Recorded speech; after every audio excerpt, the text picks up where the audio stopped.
Bueno, ahora sí, el día de hoy me siento muy contenta, muy agradecida por la invitación que me realizó el Colegio de Enfermeros de Arequipa para el día de hoy presentarles un tema muy bonito que es preparación del paciente para el trasplante cardíaco. Hay que tener en cuenta que en base a toda la ponencia que ha tenido el doctor Valery, nos sirve mucho porque aquí, paciente que va a trasplante cardíaco es un paciente que ya está en la última fase de la insuficiencia cardíaca.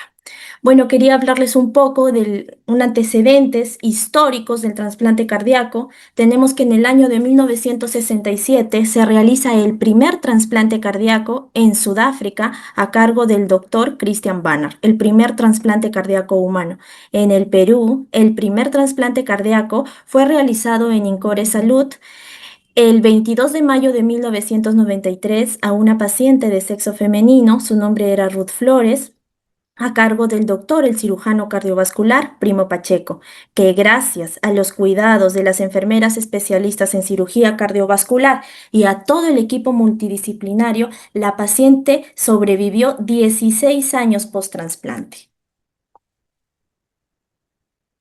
Pero, ¿qué es el trasplante cardíaco? El trasplante cardíaco es un tratamiento quirúrgico de elección para muchos pacientes con insuficiencia cardíaca avanzada, que ya no responden al tratamiento farmacológico, donde se realiza un implante de corazón de un paciente potencial donante de órganos a otro paciente llamado el paciente receptor, con una técnica de trasplante ortotópico homólogo bicaval con circulación extracorpórea con un tiempo de sobrevida comprobado mayor a 10 años. Aquí podemos observar un corazón normal y un corazón con insuficiencia cardíaca.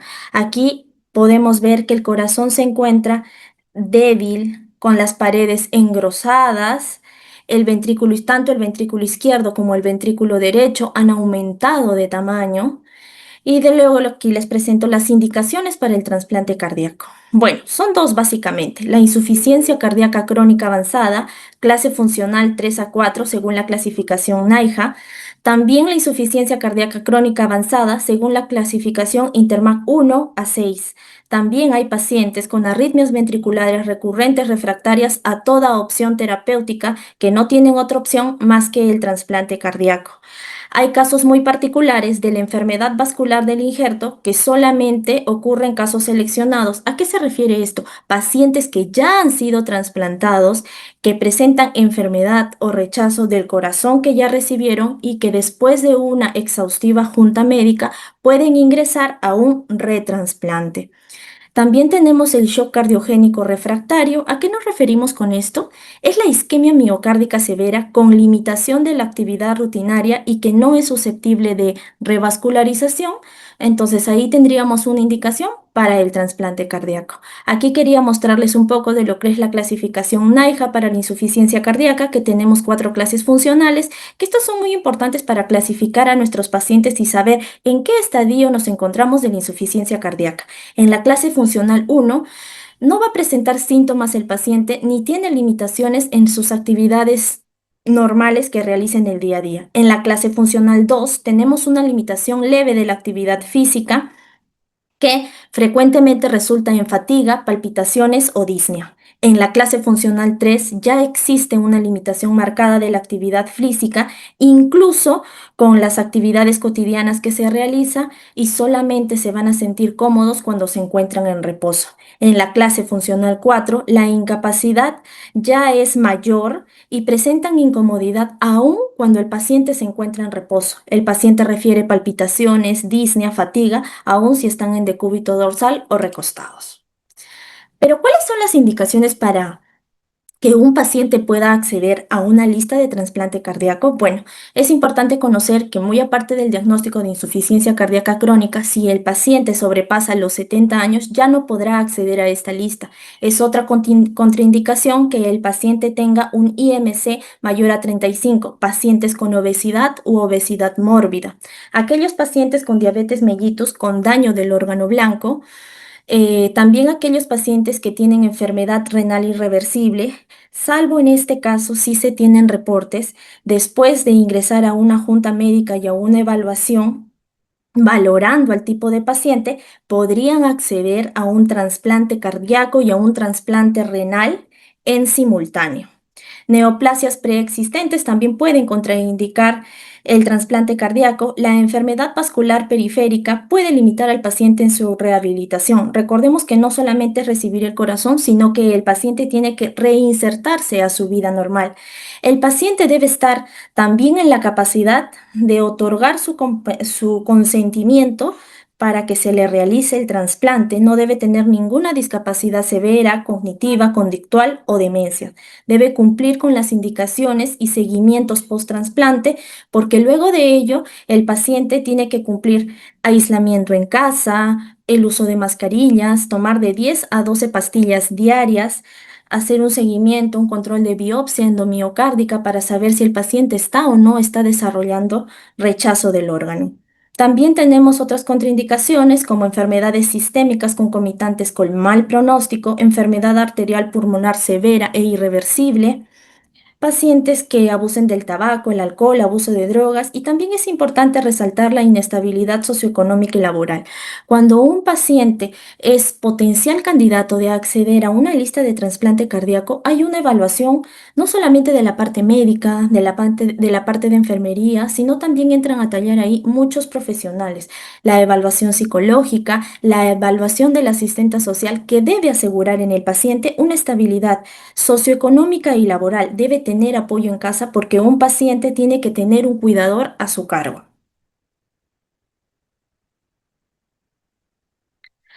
En la evaluación pretransplante se realizan varias pruebas. Una de ellas son las cardiológicas. Tenemos una anamnesis, una descripción de la historia clínica, un electrocardiograma, rayos X. En los rayos X nosotros podemos ver si hay una cardiomegalia, cardiomegalia o un edema pulmonar. Debe tener un test de caminata y estrés cardiopulmonar, ecodoppler, cateterismo derecho e izquierdo o una angioten. También tenemos las pruebas pulmonares, como las pruebas funcionales respiratorias, gasiometría arterial, una TEN axial. Todas estas pruebas son evaluadas por el especialista, en este caso es el neumólogo. Las pruebas vasculares, como Doppler carotidio y de arterias de miembros inferiores. Las pruebas de estomatología y del aparato digestivo. Es muy importante resaltar aquí que se tiene que hacer una exploración dental completa del paciente, dado que el paciente al inicio del trasplante, cuando se le va a realizar la cirugía, es un paciente que va a iniciar una inmunosupresión severa. Por lo tanto, una simple caries dental puede provocar una infección, una endocarditis o hasta un rechazo en el paciente. Una ecografía abdominal, básicamente para descartar alguna neoplasia. Tenemos aquí también otras pruebas para la evaluación pretransplante. Tenemos la carga viral, inmunoglobulina G, en cuanto a las pruebas serológicas y de infectología. Las pruebas biológicas y hormonales, aquí debemos resaltar lo que es un hemograma completo, PCR, el perfil de coagulación del paciente, cómo se encuentra su función hepática y renal, electrolitos, el perfil tiroideo, hemocultivo, urocultivo. En las pruebas ginecológicas, renales y oftalmológicas, ahí básicamente se realizan para descartar una neoplasia. En las pruebas de histocompatibilidad y de transfusiones, tenemos la de grupo sanguíneo, tenemos que evaluar el fenotipo HLA, anticuerpos HLA y el panel de anticuerpos reactivos OPRA. El trasplante urgente o urgencia cero. ¿A qué llamamos urgencia cero? La urgencia cero se refiere a una situación de extrema gravedad en la que el paciente se encuentra en un riesgo vital inminente y necesita un trasplante en un plazo muy corto para evitar la muerte. Esto pone al paciente en una situación de prioridad absoluta por encima de cualquier otro criterio para la asignación de órganos a nivel nacional.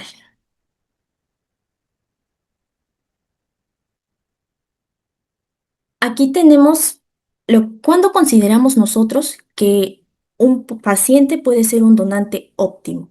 Bueno, para ser un donante óptimo tiene que tener una edad menor de 40 años, una PCR negativa, una prueba serológica negativa tanto para hepatitis B como para VIH, sin ninguna infección activa o neoplasia, una baja probabilidad de enfermedad coronaria con una fracción de eyección del ventrículo izquierdo normal, que como sabemos está entre 55 y 70%. Tampoco debe hacer uso de inotrópicos ni vasoactivos a dosis altas. La dopamina y la dobutamina deben estar por debajo de los 20 microgramos kilominuto. La noradrenalina por debajo de los 0,3 microgramos kilominuto y debemos asegurarnos de una compatibilidad ABO con el receptor. Debe tenerse en cuenta dos situaciones. En pacientes críticos, utilizar un corazón pequeño reduce el tiempo de supervivencia. Y en pacientes con cifras de hipertensión pulmonar alta, se procura usar corazones concordantes. ¿A qué nos referimos con un corazón concordante? El corazón concordante es aquel que se refiere a la compatibilidad entre el donante y el receptor, tanto en términos de tipo de sangre como en términos de tamaño corporal. Es crucial que el corazón del donante quepa adecuadamente en el tórax del receptor y que los grupos sanguíneos sean compatibles para minimizar el riesgo de rechazo. Por ejemplo, si nosotros tenemos una paciente que mide 1,55 m y pesa 50 kilos, no encontraríamos un corazón concordante si el donante, por ejemplo, mediría 1,70 m y pesaría 70 kilos. Entonces ahí no habría una concordancia y habría la más alta posibilidad de que esta paciente que recibe el corazón haga un rechazo. También tenemos si el panel de anticuerpos antilinfocitarios es positivo mayor a 20, nosotros debemos realizar las pruebas cruzadas. Aquí también quiero resaltar que el tiempo de isquemia del injerto debe ser menor de 4 a 5 horas. Debemos valorar la extracción a distancia. Se considera un tiempo de isquemia óptima la de menos de 180 minutos. Los últimos pacientes que hemos tenido como donantes han venido del interior del país. Tenemos la bendición de que nos han llegado este año y el año pasado muchísimos corazones de la ciudad de Arequipa. Hemos tenido también donantes de la ciudad de Piura, Lambayeque, Trujillo, de la ciudad de Cusco. Pero cuando ya después que hemos visto que el donante puede ser óptimo, solamente cuando se declara una muerte encefálica es que el paciente ya puede procura el trasplante, puede acceder a la familia, comunicarse con ellos y la familia tiene que dar la autorización para poder donar sus órganos. ¿Pero qué es la muerte encefálica? Es el cese irreversible de las funciones del tronco encefálico. ¿Quién lo determina? Una junta médica que está integrada por varios profesionales especialistas quienes determinan que el paciente efectivamente está con una muerte encefálica. Después de que obtenemos la autorización de la familia, se puede realizar la activación del operativo trasplante. ¿A qué nos referimos con la operación del operativo trasplante? Que puede ocurrir en cualquier momento. Es un procedimiento multifacético y multidisciplinario que implica una gran coordinación entre todos los profesionales, tanto del lugar donde está el paciente, el potencial donador y el potencial receptor. Aquí les puedo mostrar una foto de los órganos de un arequipeño que salvaron 6 vidas este año. Luego de la activación del operativo trasplante, viene la preparación del paciente para por fin nuestro trasplante cardíaco. Procura de Salud asigna un donante de órganos para un determinado receptor de la lista de espera de INCOR. Es en ese preciso momento que se comunica con el médico coordinador de trasplante cardíaco. El mismo deberá realizar la llamada a la enfermera coordinadora de trasplante cardíaco, quien activa el operativo para iniciar los protocolos de atención de enfermería. Bueno, aquí vemos que en el centro está la enfermera coordinadora de trasplante cardíaco, que actualmente es la licenciada Yulma Donaire en el Instituto Nacional Cardiovascular INCOR. Ella, desde el momento que se activa el operativo, debe coordinar con todos los departamentos y áreas del instituto, por ejemplo, con farmacia para que se asegure los medicamentos de inmunosupresión, con banco de sangre para que vayan preparando todos los hemocomponentes, con centro quirúrgico. Esa coordinación sí es especial porque ella coordina por vía telefónica con el personal de sala de operaciones programado para que se formen dos equipos. El primero es el equipo de ablación, que está conformado por una enfermera instrumentista, a la cual se comunica la hora de traslado establecido por el coordinador médico del trasplante para partir del INCOR con un médico con el médico llevando un cooler, custodio y el instrumental necesario al hospital de ablación. También tenemos el equipo de implante, conformado por una enfermera instrumentista, una enfermera circulante, un técnico de enfermería, una enfermera perfusionista. Se coordina con el anestesiólogo y el cirujano el traslado del receptor, del paciente receptor del corazón, para sala de operaciones.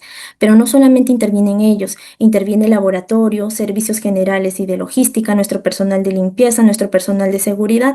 Les iré detallando en las siguientes diapositivas cuáles son sus funciones: biología molecular, la UCI posquirúrgica. En este caso, la jefa de la UCI posquirúrgica deberá disponer del personal necesario para atender en el operativo. Las enfermeras que atienden en el operativo trasplante, que reciben al paciente post cirugía, no está dentro de sus turnos, se hacen como turnos extra, y esto también tiene una compensación monetaria doble. También les explicaré más adelante. Se comunica la enfermera coordinadora de trasplante cardíaco con la enfermera jefe del departamento, quien a su vez comunicará a sus supervisoras y jefas de servicio. Pero, ¿qué es el equipo de ablación? En el contexto de un trasplante cardíaco, el equipo de ablación se refiere al equipo médico y de enfermería encargado de la extracción del corazón del donante, extirpando el órgano de manera segura y eficiente. Recordemos que este equipo parte del INCOR hacia la ciudad de donde está el potencial donante. Guía de preparación de paciente receptor para trasplante cardíaco. Tenemos dos tipos de pacientes: el paciente electivo y el paciente hospitalizado. El paciente electivo es aquel que tiene una falla cardíaca avanzada, pero que se encuentra fuera del instituto. Eso quiere decir que no está hospitalizado, es un paciente que viene una vez a la semana por consultorio de falla cardíaca para recibir sus pulsos de levosimendan, que está recibiendo su medicación para terapia de falla, pero que todavía no se ha descompensado y que todavía se encuentra fuera del instituto. Al paciente electivo se le comunica vía telefónica de la existencia de un potencial donante y se le indica iniciar ayuno desde ese momento que se realiza la llamada telefónica. El paciente debe acudir INCOR, ingresar por nuestra unidad de emergencia, que es la UCA, con por lo menos 3 familiares. En caso del paciente hospitalizado, se le debe comunicar a la enfermera coordinadora o líder del servicio donde se encuentra el potencial paciente receptor de un donante potencial. El paciente desde ese momento quedará en NPO y se le comunica tanto al paciente como a la familia de la existencia del potencial donante.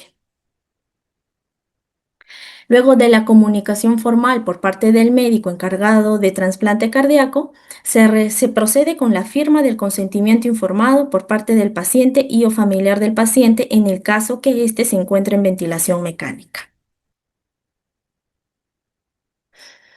Tanto la enfermera coordinadora de trasplante como la enfermera encargada del paciente deberán llamar a Banco de Sangre para la toma de muestras y realizar las pruebas cruzadas. Banco de Sangre también ya tiene sus protocolos y deberá preparar los componentes sanguíneos. En el caso de paquetes globulares, alistar 5 paquetes globulares, 6 paquetes de plaquetas, 6 plasmas frescos congelados y 6 crioprecipitados. ¿Cuál es la diferencia entre el plasma fresco congelado y el crioprecipitado? En el caso del plasma fresco congelado es aquel que tiene todos los componentes sanguíneos. El crioprecipitado se utiliza especialmente cuando el paciente está con una hemorragia activa y solo tiene ciertos tipos de factores de coagulación, que son 4: el fibrinógeno, el factor 8, el factor 13 y el factor de von Willebrand.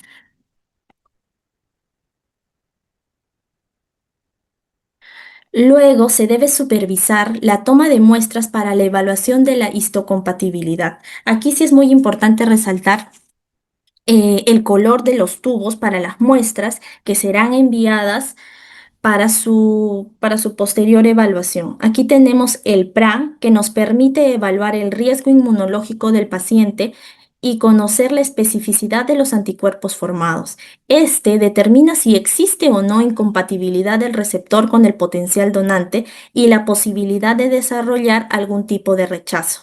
El HLA es el antígeno leucocitario humano que determina el grado de compatibilidad que exhibe la pareja receptor-donador. Evalúa unas proteínas receptor-donador para el trasplante cardíaco.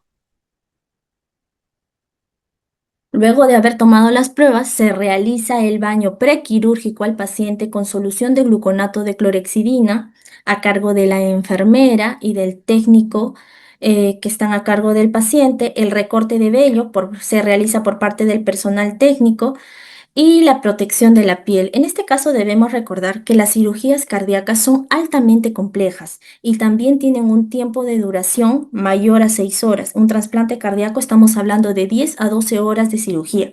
Por lo tanto, aquí el paciente permanecerá en decúbito dorsal todo ese tiempo, lo cual lo predispone a que pueda presentar lesiones por presión. Es por eso que nosotros usamos la película protectora Cavilon en este caso, para proteger las prominencias óseas. Debemos hacer énfasis en colocar Cavilon en la parte de los codos, en los talones, en la zona sacra, en la zona dorsal, para así disminuir el riesgo de que nuestro paciente presente una lesión por presión. También debemos realizar la curación de los catéteres y líneas, accesos venosos, según nuestra ficha técnica de procedimientos de enfermería. Aquí sí quiero resaltar que todo procedimiento que se realiza en el instituto tenemos una ficha técnica y manual de procedimientos de enfermería. Nosotros usamos, como pueden ver acá, este dispensador de clorexidina para poder para poder curar nuestros accesos venosos. Se presiona por la parte de acá, la esponja queda completamente mojada con la clorexidina y esta se debe aplicar desde el centro o punto de inserción en forma de espiral hasta la parte de afuera sin regresar al punto de inserción. Colocar nuestro tegader que también tiene clorexidina y debemos aquí sí tener en claro que el punto de inserción siempre debe estar a la vista. También se coloca un campo estéril alrededor de las líneas de infusión que van conectadas a nuestro CBC para así la, para así mantenerlo y evitar que se produzcan infecciones. Lineamientos de todo nuestro procedimiento, debemos recordar que la administración de medicamentos se realizará según prescripción médica y protocolos ya establecidos en nuestro manual de enfermería. Todos los medicamentos deben ser administrados en bomba infusora y en línea exclusiva. Se debe tener la precaución de colocar la mascarilla al paciente previa a la terapia de inducción de inmunosupresión. Debemos registrar correctamente en el Cardex de enfermería los medicamentos que nosotros vamos administrando a nuestro paciente o potencial receptor de órganos. Aquí tenemos la terapia de inducción que inicia con el Basiliximab, que es un anticuerpo monoclonal inductor de inmunosupresión. Este se coloca en el día cero, 2 horas antes preoperatorio. La dosis de este medicamento son 20 miligramos. Este medicamento viene con su propio diluyente. Este debe administrarse en 50 mililitros de suero fisiológico y debe ser administrado en 30 minutos. Debemos tener la precaución que desde el momento que el paciente recibe el Basiliximab queda inmunosuprimido. Por lo tanto, el paciente ya estará en aislamiento invertido y debemos tener la precaución de usar todas las medidas de bioseguridad para proteger al paciente y evitar que se pueda infectar. Tenemos la terapia de mantenimiento que esta se da con la metilprednisolona, que también se administra al paciente en el día cero, 2 horas antes preoperatorio. La dosis es de 500 miligramos en 50 mililitros de cloruro de sodio al 0,9% en bolo endovenoso. La misma precaución que el Basiliximab, el paciente debe estar en aislamiento invertido. Tenemos la terapia de prevención de virus, citomegalovirus e infecciones por herpes simples. Aquí tenemos el ganciclovir de 500 miligramos. Este también se coloca en el día cero, o sea, el día del trasplante, 2 horas preoperatorio. La dosis es de 500 miligramos en 100 mililitros de cloruro de sodio en un tiempo de administración de 30 minutos, con la precaución del aislamiento invertido. Como profilaxis antibiótica, usamos el medicamento que es la cefepima, que se coloca en el día cero 1 hora antes previa a la incisión. Aquí sí quiero resaltar que todos los medicamentos tienen 1 hora exacta de administración y la indicación médica solamente le da el médico encargado de trasplante cardíaco. El médico es el que se comunica con el equipo de ablación en el momento que están retirando el órgano del potencial donador, porque tiene que ser coordinado. Como lo he mencionado en la diapositiva anterior, nosotros debemos asegurarnos de un tiempo menor de isquemia de 180 minutos.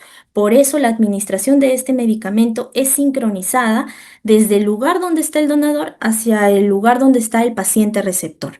La cefepima se administra 1 gramo en 100 mililitros de suero fisiológico y este debe ser administrado en 1 hora. La precaución es observar la sensibilidad al medicamento o si es que el paciente presenta una reacción adversa y debemos notificarla de inmediato al médico.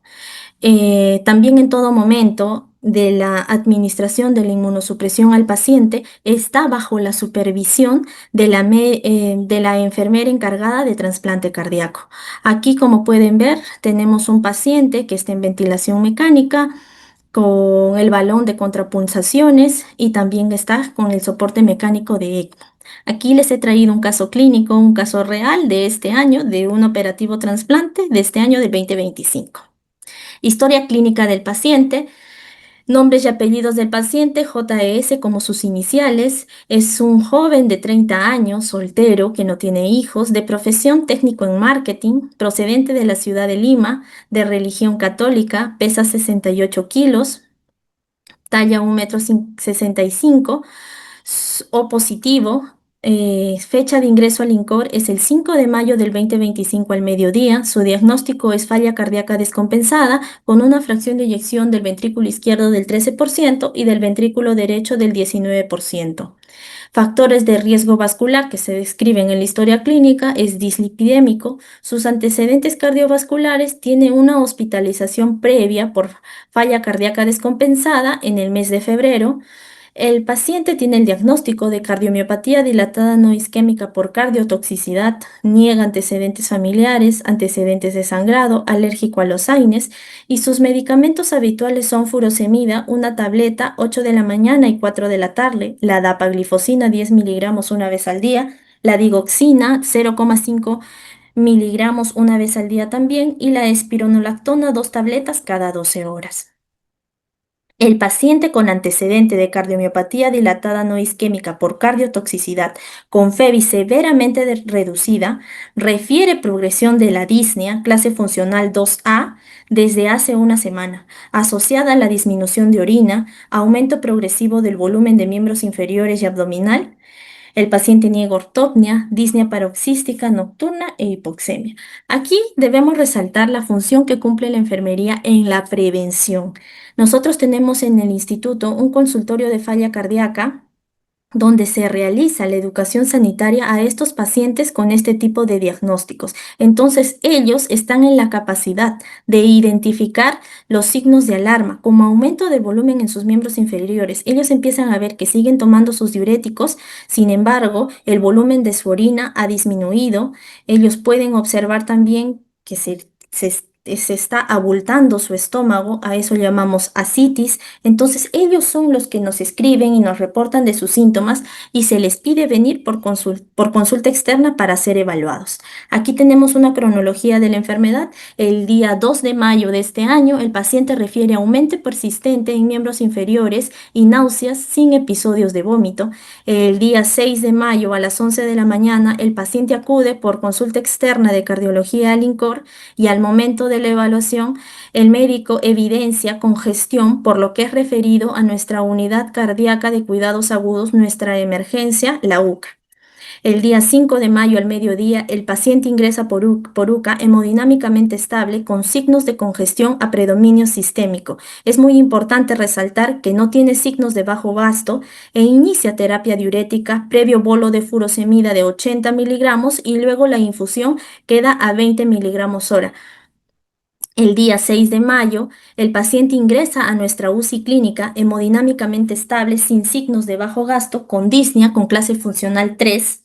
El día 16 de mayo, el paciente presenta un episodio de arresto cardíaco de causa farmacológica de 8 minutos. Se inicia vasoactivos con el paciente.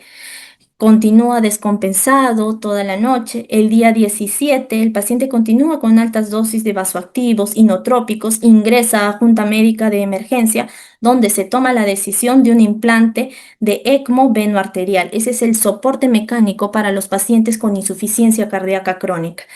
Con la bendición de Dios, 4 días después, aparece un potencial donador de órganos y se logra trasplantar el día 21 de mayo.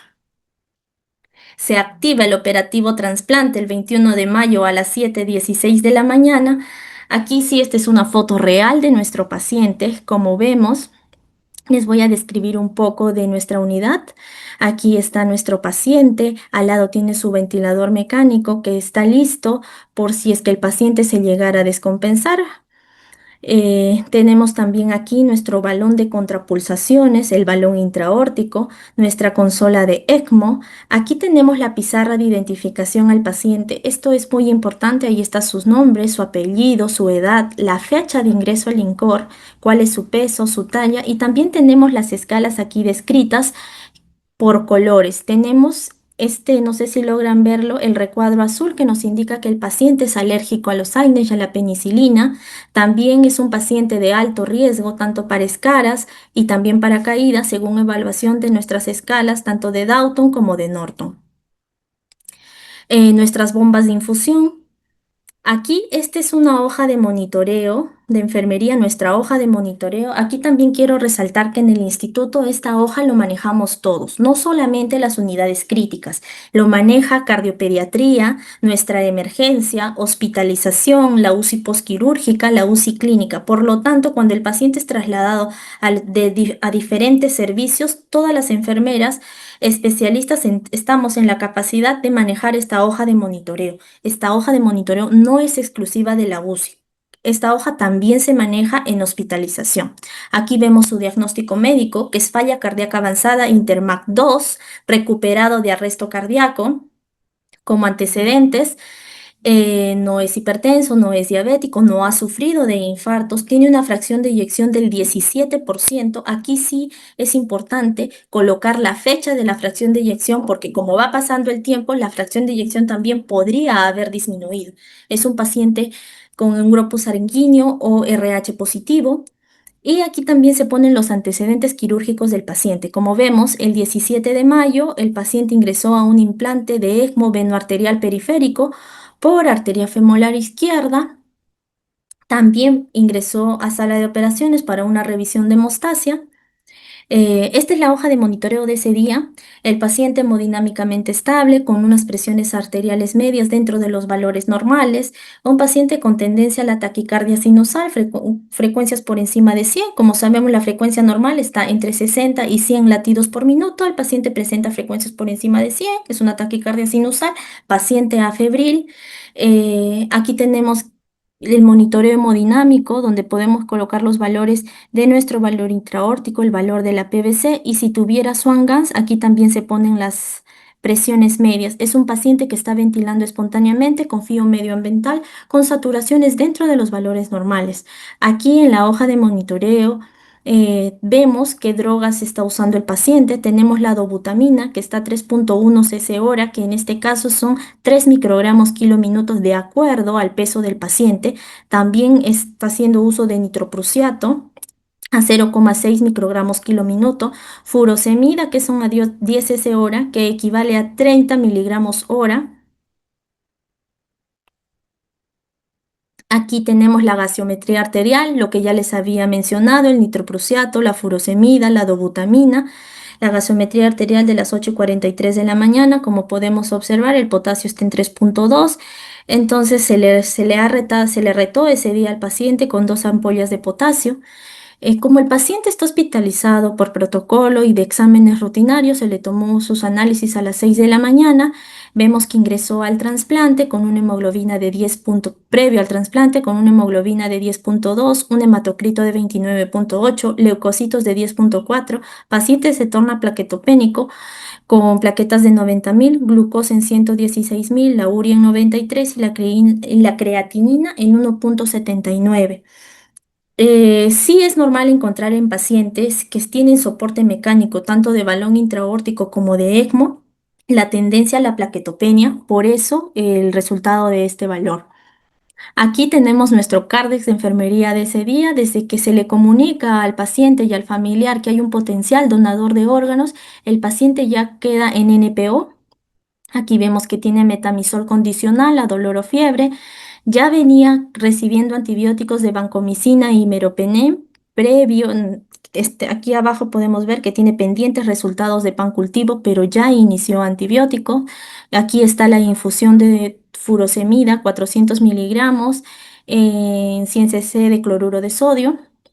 Omeprazol, que bueno, reciben todos los pacientes que están hospitalizados a las 6 de la mañana todos los días, cada 24 horas. La solución de heparina sónica no fraccionada, eso sí usan todos los pacientes que tienen balón intraórtico y sobre todo que tienen ECMO. Estos tienen un control y un seguimiento, deben de estar en un valor normal de 50 a 70 y el control se da cada 6 horas.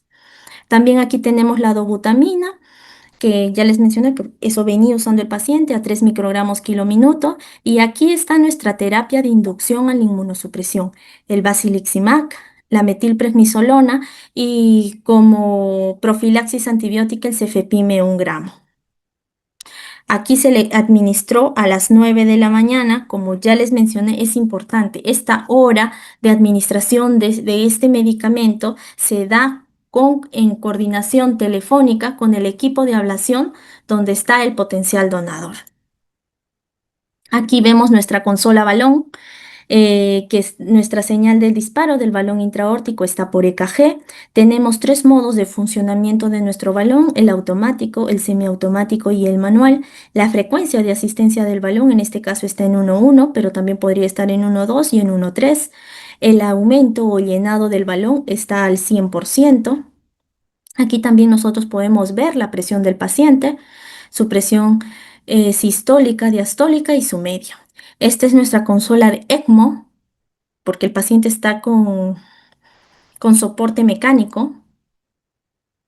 Y bueno, aquí vemos que todo es coordinado. El órgano, el corazón, llega al aeropuerto y del aeropuerto es trasladado al helipuerto del Hospital Rebagliati en helicóptero para evitar el tráfico de la ciudad de Lima.